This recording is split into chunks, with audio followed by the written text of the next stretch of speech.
this. Mr. Michael Price, he is the executive producer and writer, and Emmy and Writers Guild Award multiple times over receiver for a little show called The Simpsons, which I believe is older than you are. Oh, yeah, I think so. Yeah. No. I'm 34. Oh, okay. I think it's I was also co-executive producer of the ABC series Teacher's Pet. I bet you Joanne was a teacher's pet. Sure. Of course, a big part of the Simpsons movie. Lego Star Wars special. Lego Star Wars, The Padawan Menace. I love some of this wordplay. And, of course, F is for Family, Bill Burr's animated show on Netflix. Also, the PJs. I want to hear what Eddie Murphy was like. Ooh, yeah. That's cool. A bunch of other stuff. The brilliant, the wonderful Michael Price. Mike, can you hear us? Yes, hi. Hi. Good morning. Listen, man, I cannot thank you enough for joining us. As you can see, I've been waiting for this my entire life. But we really appreciate it. From your end, I know obviously the writer strike is still going on, and we don't need to discuss it all if you are unable my to. strike shirt. I'm wearing Okay, my good. strike shirt right now. I know Brad's been tweeting about it relentlessly. He tries to pretend like he's a man of the people. But how has things changed as far as that's concerned? Like, aside from just being pissed, as rightfully you should be, what has the staff been up to? Has there been lots of cookouts, I hope? Some lots of outdoor times? Like, what are we doing? We see each other, occasionally out on this picket line. We mostly, we worked at Fox Studios until May 1st, May 2nd. So that seems to be the place where we most often picket with our picket signs. But we're also, I live in the San Fernando Valley, which is a little further away. So I tend to go sometimes towards other places like Walt Disney Studios or Warner Brothers. It's kind of like a chance to sort of take a grand tour of Hollywood while walking around with a sign. So we still see each other, but then we had the occasion to all get together just over the weekend on Sunday for kind of a bittersweet, sad occasion. One of our members of our crew, our music supervisor, long-term music supervisor, Chris Ledesma, passed away towards the end of last year. Oh, no. And it was when, COVID was still tail end of Omicron COVID, so we couldn't really have a get together. So we had to get together at one of our executive producers' houses over the weekend, and so sort of a memorial, remembering this great guy. But then we all had a chance to get together and see each other. Oh, I'm so sorry. Thank you. Well, it doesn't seem to me like there's anyone that's not on the side of the writers as far as all of this is concerned. But from your end, is there something that the public might be missing or not really, or the media is not covering as far as the specific complaints that the writers are having right now that needs to be told? Yeah, well, it's not just a matter of like, we want more of this or more of that. It feels this time like almost a battle for the very existence of writing as a career where you can support yourself or support a family. I've been extremely, extremely fortunate in my life and my career to work on a show like The Simpsons, where it's on a network. We do 22 episodes a year. We're mostly working all year round, and the show's had such great longevity, as you mentioned. So all of us on The Simpsons, we have this incredibly secure gig. It's amazing, and also because the show is rerun all over the world and on Disney Plus now, we get what are called residuals. So when you write your first script, you're basically selling to the studio your work. And then part of what that means is that when it's then rerun elsewhere, either on the network or elsewhere, you get a residual, which means you get a little bit back each time that it's run. And this has been a way that sustained a lot of people for a long, long time in the old model of making shows. Now there's less network jobs. There's more and more streaming jobs on Netflix. Like, for instance, my other show, F is for Family, was on Netflix, where the economy has changed of it. It's harder to sustain a career that way. So a show like streaming shows now have 6 episodes, 8 episodes, 10 episodes, where maybe if you're on a staff of a show like that, maybe you're working for 3 months or so, and then you have to wait a year and a half for the show to get picked up to start working again. So it's just really, really hard to maintain that as a career. And on top of that, what used to be the thing that would help us out would be through lean times would be these residuals are almost minuscule to the point of non-existent with the way the streamers How do they their get work. away So- with that? I realize that it's something that when Residuals, the very idea of, came around, there was obviously no one could even predict that one day you could just be viewing things via an app. But how does the streaming guys getting away with little to no residuals whatsoever? I'm sure there's some sort of legalese that they were able to jump through. Well, at first they were sort of like, well, we're not really making a profit. We're just, we're new. We're a new thing. That's what they always say. In fact, the last time the Writers Guild went on strike was 2007, the fall of 2007 through the winter of 2008. And that was the big issue there. Luckily for me, there were people in the Writers Guild who were more forward thinking than I was, who were looking at that streaming or producing TV and movies for the internet, it was called then, was going to be the future. And it was to make sure that the Writers Guild members had jurisdiction over those types of shows. Because back then, if you remember, there would be like The Office would make like what was called a webisode or something, like a 5-minute little whatever thing, and that would be like, that doesn't really count. But we said, no. Content for the internet, for streaming, is going to be just the same as content for TV, and we want to have jurisdiction over that. And back then, even then, they were like, oh, we don't even know where this is going. We don't know, blah, blah, blah. But they knew where it was going. So we went on strike for 100 days, largely to make sure that we had jurisdiction over that kind of work. So, and without that, we'd be in worse shape than we are now. So they always find it. Thank God for people who are smarter than me. But the studios will always find some way to act like, oh, we're not really a network. We're not really that, we're not that big. We don't know, let's just play together. Blah, blah, they're always finding some way to squeeze every penny out of it. And the thing that's happening now too is that increasingly these companies, Netflix, Amazon, Apple, they're owned by these giant tech companies, and they're not really so much interested in making a profit or making great work. They're interested in pleasing their investors or their stock price. So they're finding any way to shave money. You've seen all those things lately where HBO Max, they cut all these movies and shows.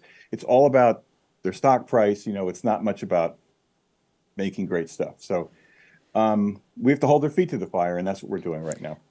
A few questions. I'm in SAG. And so we have negotiations happening. We gave the okay to strike if need be, which, none of us want to see happen. We want to see the Writers Guild. Pretend like you were in any of these meetings. Strike result. I was not, but I did vote. But I'm a SAG member as well, and I voted too. Amazing. Now, the last strike, in 2007, I think you said, lasted 100 days. Yeah. We're getting close to that at this point. Yeah. Do you foresee this going on much longer, or have there been any rumors or whispers about this ending soon or some sort of resolution? I have heard no rumors or whispers, but all I can tell you is that what I believe is happening is that there's a couple of things have happened so far that it's a little bit of a perfect storm in that the Writers Guild, we have our impasse. SAG, as you mentioned, their contract expires at the end of this month on June 30th. So they're in negotiations right now. There's a news blackout, so no one knows what's going on there. But what I've heard is that SAG is extremely motivated in a lot of the same issues that we are. The other thing I haven't mentioned is this thing about AI, which is sort of the new version of the internet of like, we don't know yet. We don't really know what it's going to be, but they know what it's going to be because they're already actively using AI. They would love to use AI to replace actors' voices for voiceover, maybe create artificial performances. And on the writing side, there's always jokes about, I asked ChatGPT to write a Seinfeld script and it came up like this, They're just at the beginning of that. I'm sure within a few years, they will be able to find a way to have an AI, maybe not write a Simpsons script, but maybe write a script for a kid's show or something like that, a human should be writing. And so we're on strike against that. So I think the writers and the actors, the actors and the writers, have a lot of similar issues, some that are different. So a quicker answer to your question, I think, is that we'll know more by the end of this month of June if the actors decide to go on strike with us. That might either blow everything up or make the companies sort of have a kind of a come to Jesus moment of like, all right, we got to fix this, or if the actors are able to extract more from the companies and make a good deal, then that might mean that we're the only ones left that they have to work with now, because they've also made a deal with the Directors Guild, which is just about ready to be ratified, I think. So anyway, I say when we were at this thing the other day, I mentioned the other day over the weekend, like all we could talk about was, aside from how are the kids, how are you doing, is like, how long is this going to go on for? Right. And no one seems to know. The feeling does seem to feel that it'll at least be through the end of June, probably into July, because whatever the actors do would upset the apple cart even more. I think it'll be at least as long as the previous one in 2007, which was 100 days, 3.5 months. It could be longer than that. So we're ready to. We feel ready to. What we believe in is not just, like I said, not just like, oh, what's the difference between we asked for 5%, they're giving us 4%. It feels like, and not necessarily for myself, because I've been working for a long time, and like I said, I'm in a very secure job.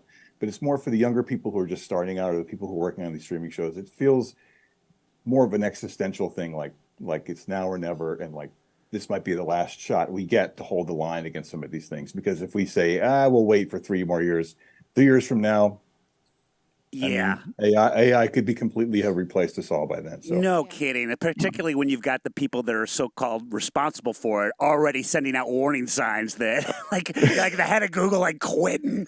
Excuse me, I'm getting choked up in protest and all that. It's scary stuff. Yeah.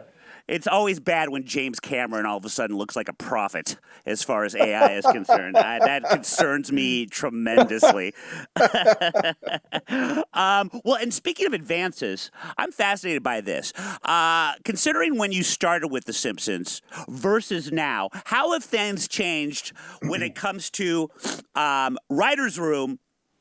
Finally got a script to this is fully animated and ready to be broadcast. I remember back in the day hearing how long there was between A and B. I'm assuming it's a lot quicker now. A lot has changed. From what you've seen, how does that work? The only thing that's changed, I would say, is the way we operate our writer's room is essentially the same. Excuse me, 1 second. I'm getting this call from. Oh, that's okay. My wife's taking care of it. The only thing that's changed is the way that the show is technically produced, meaning that, like, when I first started on The Simpsons 22 years ago, it was still being, they're still using kind of cell animation, and, now the animation is still done by hand, still drawn by people, but it's drawn on computer tablets. And so it's easier to make changes. It's easier to change the color of something. If, like, if you say, like, Homer's hat is blue here, it should be red. It's a lot easier to do that by just hitting buttons on a computer, as opposed to like someone actually drawing it and painting it. Yeah. But the way we write the show essentially hasn't changed at all. The only thing is that there's more, because of the technological changes. It's easier to sort of get other bites at the apple and make changes here and there, edit things, and that's about it. But the culture of the show, how we make the show, how we write the show, really hasn't changed in all that time. You guys have to be one of the few shows out there, unless it's, I don't know, a 60 Minutes or whatnot. I was listening to you talk about this on a podcast. They have a writer that's younger than the show. Oh, sure. Who else could possibly say that? That is unbelievable. It's a female writer. I think you mentioned her name, and I've already forgotten it because I'm bad at what I do. Her name is Brothy Gupta. She's fantastic. Just an amazing, way younger than me writer. Unbelievable. Yeah. Well, the show is going into. We are currently, the season that just ended was our 34th season. So you guys are the same season age. That will come on in the fall is the 35th season. Wow. This little co-host over here is 34 years old. That makes my brain melt. Okay, so I gotta know. I grew up watching The Simpsons with my family, and my favorite part every time was how they would all get to the couch. Now, Chalkboard too. In terms of writing that, do you guys write out a whole bunch of different scenarios?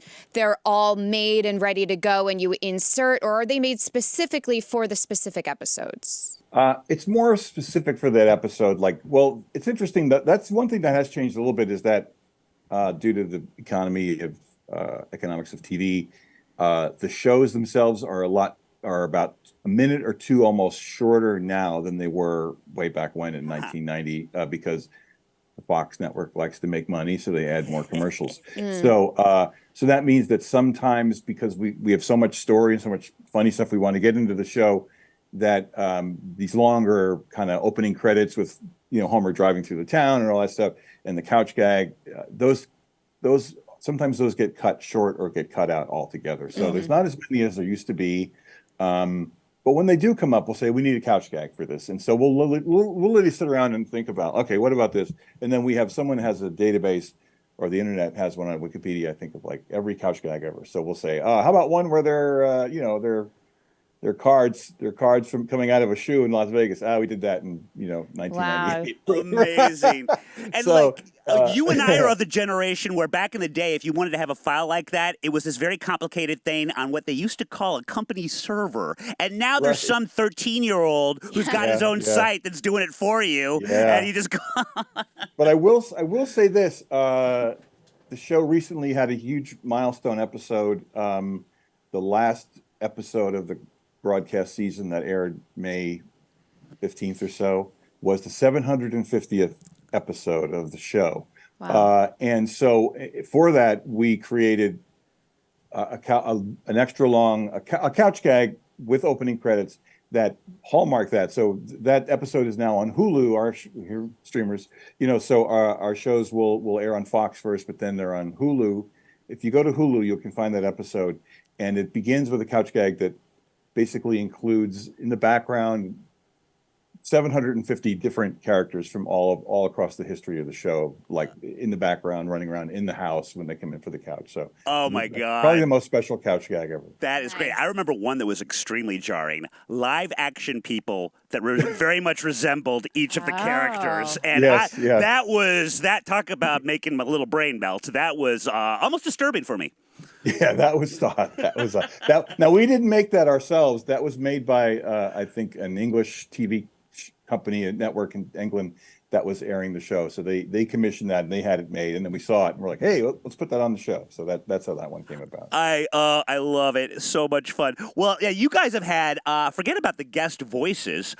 You guys have had a lot of famous guest writers. You had Seth Rogen, Ricky Gervais, speaking of The Office, and Judd Apatow, who I think had initially sent one in when he was a young Judd, and then they ended up doing that script that never got accepted the first time around. I'm sure it got punched up. I know you're not going to give me names, but perhaps an anecdote. Were there ever a writer out there, famous one, probably hilarious, that sent in a script on spec that you guys looked at and were just like, this is not, we can't broadcast this. Like, did that, and also then how do you let them down if they're already famous? Yeah. No, that's never happened. We've never had to let anyone down. I mean, you're right. All those people did. Well, the one with Judd Apatow is exactly the way you described it, Bill, was that he had written a spec Simpsons back in, 1990 or whatever. And I think he maybe submitted it. I wasn't sure if he did, but then he talked about it years later. Like, I wrote this thing, and then our showrunner, Al Jean, was also knew Judd had worked on The Critic, the show that Al did. And he called him up and said, hey, can you find that script? Let's do it. So then he did. And as it turns out, over the course of 30 whatever years, so many of the things that were in that episode ended up having been done later and by accident, whatever. So, but we took Judd's basic premise, which was that they went to a carnival or a circus, and there was a hypnotizing act where they hypnotized Homer into believing he was a kid. And then the cops came and arrested the hypnotist or something for some reason. And Homer was still hypnotized, thinking he was a little kid, and he became like Bart's best friend. So that was the I love it. The basic element of that story staying the same. And then we ended up, changing it and rewriting, as we all do. Like, even like I've been on the show now for how many years? 20 plus years. When I write a script, my first draft comes in, and I'm very happy if maybe like 5 or 6% of it that I wrote originally makes it through the rewrite process and gets on TV. So that's just the way that we're always rewriting, we're always changing everything. And to that point, I know often writers can get, or in comics, can get really attached to a joke or an idea that they have. My husband is in a sketch group, and I had this idea for them to write a sketch based on people working in a animal shelter. And it's like, we did it! All the dogs have been adopted. And then what do we do now? But that's the only premise I could give. And my husband tried to write it, and it just like didn't work out. But I'm like, this is the best idea. Why won't you guys do this? So I'm wondering if you have something that you are like, this was so good. And the fact that nobody else thought it was so good.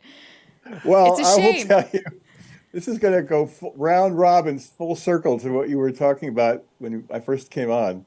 I'm a big fan of poop jokes and poop humor. So anyway, one thing that I always would pitch and it never got in was that Homer.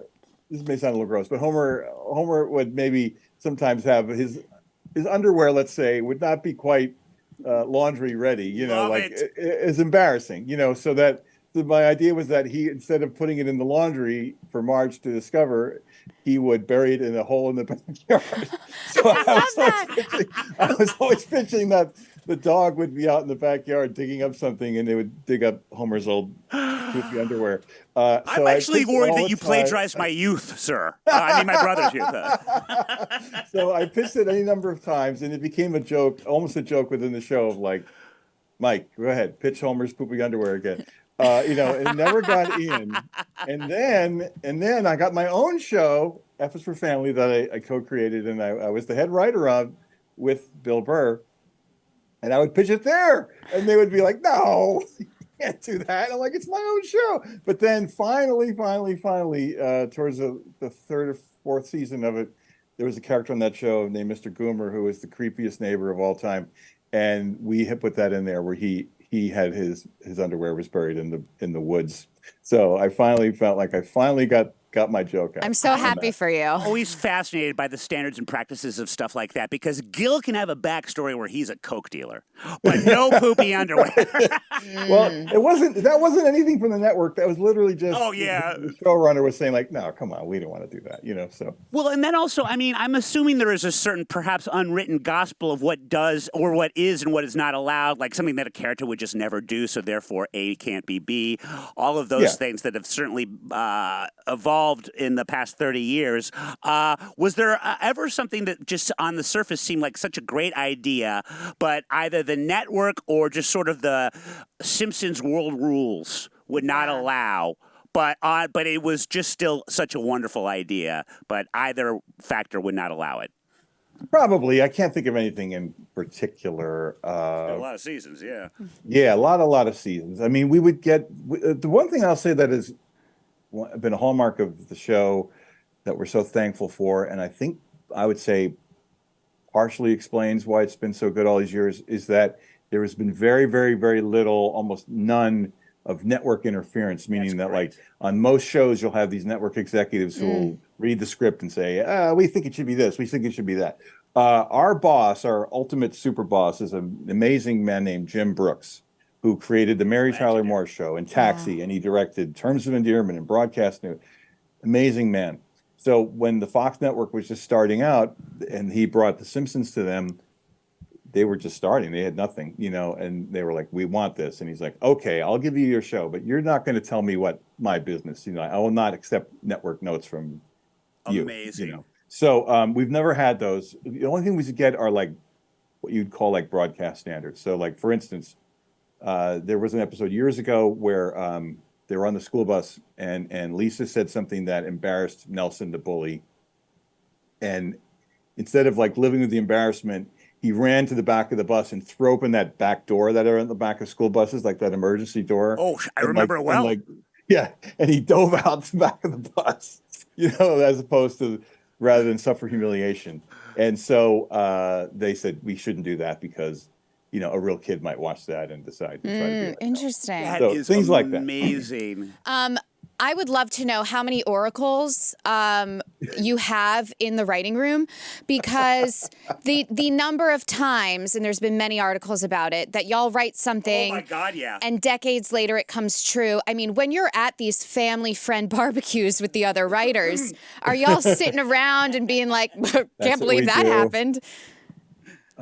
Sometimes, yeah. I mean, the short answer is that, and I think someone who's a much funnier writer than me, Mike Reese, who's one of our all-time great writers, said it's basically that like for the main example, that the thing that sort of brought all this back to the fore again was the election of Donald Trump as president. And there had been an episode back in 1999 or so that made a joke about Lisa being the president in the future, and that she had come in after President Trump had ruined everything. So that's insane. That is right. Absolutely insane. What Mike said, which was that like they wrote something incredibly absurd and incredibly stupid, and it's not our fault that the world got stupid. That's great. So I mean, like, and it has been around for 35 years, 755 episodes. Sometimes things happen the way we write them, but there's certainly no oracles or sages. Favorite, and they can be obscure, but that's the safe answer. Favorite and least favorite characters. Oh boy, it's hard to say a least favorite. I mean, my favorite. Well, Homer is everybody's favorite character on the show. I'd say everyone who works on the show, we love Homer so much. He's so great, and Dan Castellaneta, who plays him, is just a wonderful, amazing, talented guy.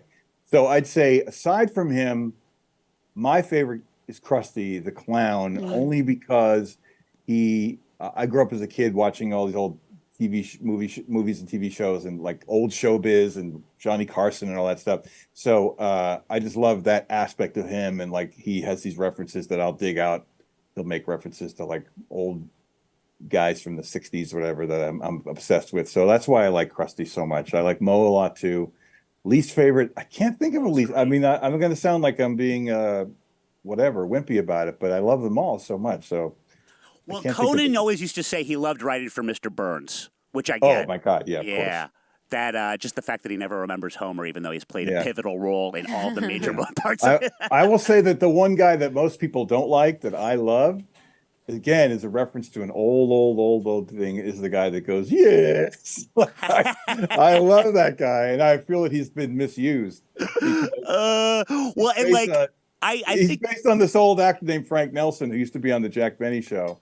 And Jack Benny would be in a store, and he'd say, like, excuse me, are you the manager? And he'd go, yes. And then he'd be super sardonic and sarcastic and, like, just give Jack Benny a hard time. And now he's just turned into this guy that, like, is happy about all the time and says yes because he's happy all the time. Oh, I love it. Well, and also I recall, and I think that it's now been written out of, because I believe Krusty's had some heart issues back in the day. But I remember back in the day, Krusty used to smoke. I wonder if you could even use cigarettes. Can you even animate cigarettes anymore? They don't like us to show smoking a lot now. That's true. I think the characters that are sort of grandfathered or grandmothered in that way are Marge's sisters, Patty and Selma. Sure. Because the butt, not the no pun intended, is that like their smoking is so horrible and they're sick all the time and everything. But yeah, for the most part, they do ask us to refrain. That's standards. Like don't show smoke. What's next? No donuts? Get out of here. I can see it. I think that, I mean, if you look at the original Superman, Margot Kidder is a goddamn chain smoker. It was an interesting choice at the time, because I don't remember Lois Lane being that much of a butt hound in the actual comic. But we're going to get to the point where if that thing's broadcast during the day, they're going to have to figure out a way to digitally get rid of all those cigarettes for kid reasons. I think I do feel like we're on that way. Maybe. And you know, I for one, as a supporter of Marlboro, would feel terrible about that. Well, I know you did a very heralded. I think it was 2016. The Much Ado About Something, which, by the way, the puns with the titles. I mean, the amount of levels that did title wise, Shakespeare. Well, and as someone with a degree in theater arts, it makes sense. Yeah. Yes. Right. Well, actually, there was an Ado episode earlier on that was Much Ado About Nothing. So this was the sequel to it. I see. I love that. Yeah. And you guys make him so noble in that thing. And I just always thought and I know a lot of actors are coming out now because of obviously the big kerfuffle, and I love using that word, was that Hank Azaria was white and he was doing, well, some might say perhaps a stereotypical accent. God knows we've all heard it. And, some people talk that way as Germans do when they come here and everything like that. I love I don't know if it came before or after, but there was one throwaway scene where Lisa Simpson's like, perhaps it will be resolved or not, or maybe this, and just sort of peters off. And I thought that was such a great response. How did you guys react to I know Hank Azaria sort of went back and forth about the whole thing.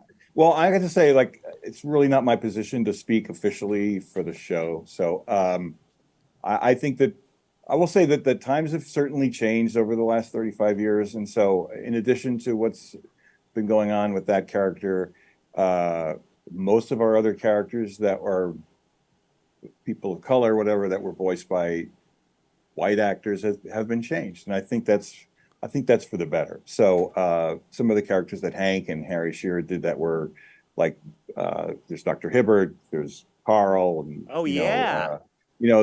they've been replaced with actors that are. And considering what we were talking about earlier, considering what we were talking about earlier, the more jobs, the better in this situation. Yeah, right. There's an amazing guy named Alex Desert who plays Carl now, and in a way, I mean, I think it's all for the better, and it enabled us to do an episode that was just on this past season, written by one of our writers, Lonnie Steele, who is half black, half white, all about Carl's racial identity, and it was about him discovering that he, his roots, and he literally went on that show, Finding Your Roots with Henry Louis Gates, and he found out that he was descended from, and this is in Lonnie's family. Descended from black, like cowboys in the Old West, and it was a really wonderfully touching episode that I think by having a actor of color playing that part enabled us to be able to really do that and really dive into that character better. So I think it's all for the best, and the Apu thing will work itself out one way or another, and I think ultimately. It's all moving in the right direction. You guys have always been the best of the best when it comes to sort of marrying touching and hilarious and just a perfect way. I don't know. I know we've kept you on. I guess one last question because we already kept you on 10 minutes longer than we said. I'm so sorry, but we were very much looking forward to this. Joe, final question. What do you like writing for better, humans or cartoons? Well, I mean, haven't done a live action show in many, many years. So, but I would say this, that to me, all these characters, even though they're drawn animated, and especially my other show, Fisher Family, was a little more, even though it was crazy and insane, was a little more closer to real in a way. They're all humans to me. They're all humans nice. to me. So. That's a good answer. Well, and you would have won with her either way because she's a human cartoon. So either answer would have been fine. Yeah. Well, I will say this too, because these are animated characters. That's part of the reason why we're able to still do a show about a kid who's 10 years old, and it's been around for 35 years. No kidding. I mean, if this had been like the Wonder Years or something, it would be hard to have like 50-year-old, Kevin Arnold walking around. That's so true. Bart will always be 10. Lisa will always be 8. So that's one of the great things about making an animated It's a show. good memo for up-and-coming animated shows out there. If you're going to have a young boy character, hire a woman to play it rather than an age-appropriate boy whose voice hasn't broke yet. That is just for everyone out there. Well, listen, Mike, I would love to have you back. I can't thank you enough. I'm sorry we went over, but you're so that many good. More questions. We got a million questions. Thank you for asking all these great questions about what's going on with the Writers Guild right now. Oh, of course. I love The Simpsons. I'm dying to get back to work. We don't like walking around holding signs. None of us like walking much anyway. That's why we have a job where we sit around all day. So but we will keep doing it till we get a fair deal, and we hope that we're back at work making the next season of The Simpsons very soon. I can't thank you enough, brother, and punch Brad in the face for me. I will. Good luck to you, Michael. Thanks. Okay. Thank you so much. Thanks for having me on.